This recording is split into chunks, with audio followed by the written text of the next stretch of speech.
subreddit or something. It all started innocently enough. I stumbled across baldis basics in education and learning during a late night scrolling session on my phone. The quirky graphics and simple yet eerie concept intrigued me. I remember those nostalgic school days, teachers, homeworks, and the constant pressure to get everything right. Little did I know, this game would consume my life in ways I never imagined. At first, it was just a few minutes here and there, finish a few levels while waiting for my wife Sarah to finish her work or doing our Netflix binges. She would laugh at my exasperation and said Baldi chased me for Exasperation? Baldi chased me. Oh my god! Baldi chased me for not solving math questions and math problems quickly enough. You're way too into this, tease. But I brushed it off. Wait, no, sorry. You're way too into this, she teased. But I brushed it off. It was a harmless distraction. Stress reliever from the rigors, of daily life. Okay, how long is this? This is a whole. Oh my god. As the weeks passed, my casual gaming turned into something more. I would spend hours immersed into the pixelated world, learning every trick and turn, trying to beat my high score. I became obsessed.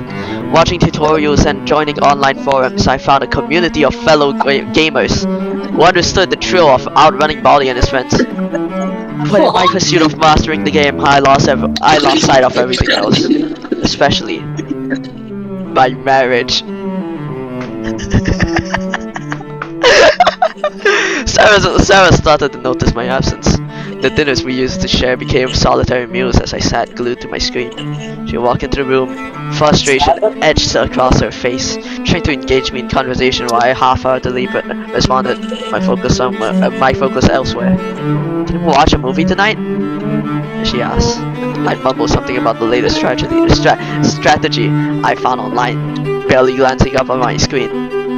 As months wore on, my priorities shifted. I forgot anniversaries, skipped family functions, and even neglected my job responsibilities. My passion for the game clouded my judgment.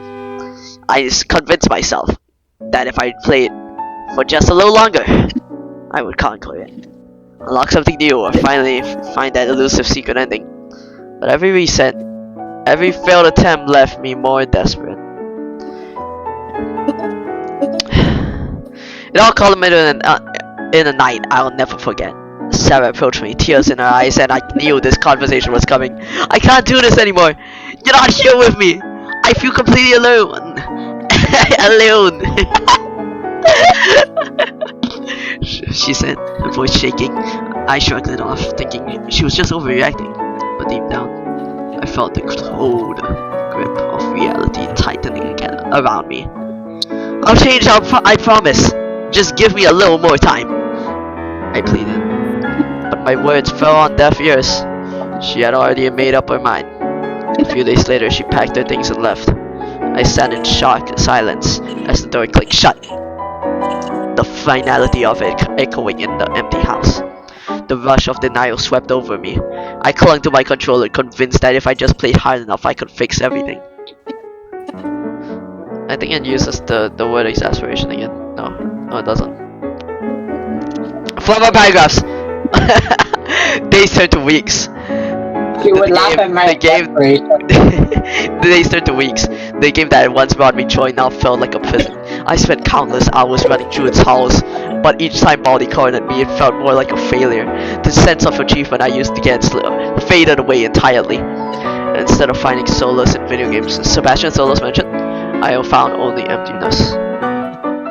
Months passed before I realized I had to face the truth. My life was in shambles, the strength for the woman I love, all because I had allowed a simple game to take precedence,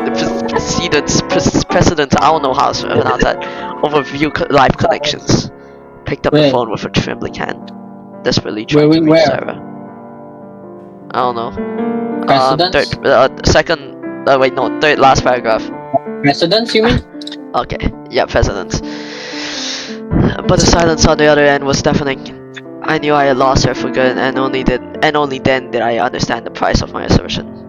As I shut off the game for the last time, I vowed to reclaim control over my life, but I couldn't reverse what had already been done. I was left with a haunting realization. I traded connection for distraction, love for pixels.